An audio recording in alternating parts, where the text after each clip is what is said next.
देखिए, ये अगला क्वेश्चन है हमारे पास।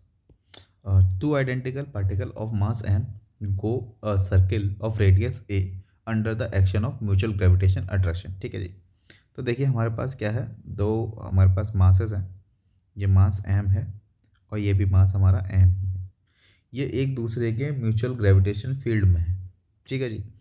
तो अगर ये म्यूचुअल ग्रेविटेशन फील्ड में है तो ऑब्वियस सी बात है ये इसके ऊपर लगाएगा फोर्स, जो कि होगा ग्रेविटेशन फोर्स एफ जी, जिसमें एफ जी की जो वैल्यू होगी वो होगी G M square divided by R square. और इन आर क्या है, इन दोनों के बीच की दूरी। और इन दोनों के बीच की दूरी कितनी हो जाएगी, इसका रेडियस ए है देखिए ऊपर। तो अगर रेडियस ए है तो इन दोनों के बीच की दूरी 2a हो जाएगी, क्योंकि ये डायमीटर हो जाएगा। तो 2a का होल स्क्वायर, तो आंसर आ जाएगा F G is equals to कितना हो जाएगा, G M square divided by 4a square. Right.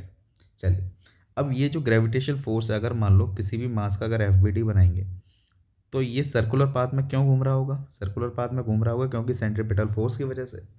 तो सेंट्रीपिटल फोर्स प्रोवाइड कौन कर रहा होगा, सेंट्रीपिटल फोर्स प्रोवाइड कर रहा होगा ये ग्रेविटेशन फोर्स। तो सेंट्रीपिटल फोर्स का जो कारण है, फोर्स कॉजेज, इसका कॉज कौन है, इसका कॉज है ग्रेविटेशन फोर्स। ठीक है।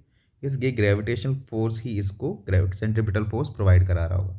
तो इसका मतलब ये जो एफ जी है यही एफ सी के बराबर होना चाहिए। राइट।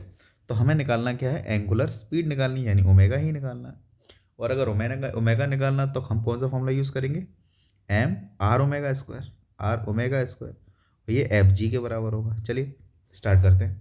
तो एफ जी की वैल्यू हमने निकाल ली, G M square divided by 4a square is equals to M R. R की जगह ये रेडियस कितनी है इसकी, ए ही है, और ओमेगा स्क्वायर। राइट।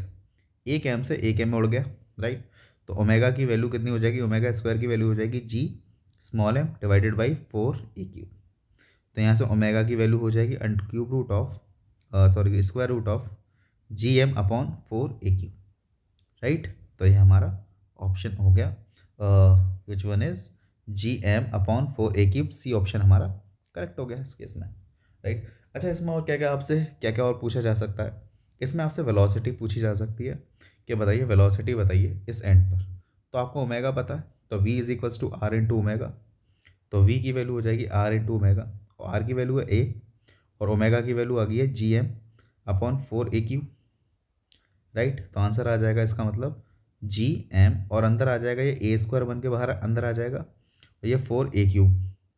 तो ए स्क्वायर ने ए से मार देगा, तो ये कितना हो जाएगा, under root of G M upon 4a करके। यानी ये हमारा आंसर भी पूछा जा सकता है।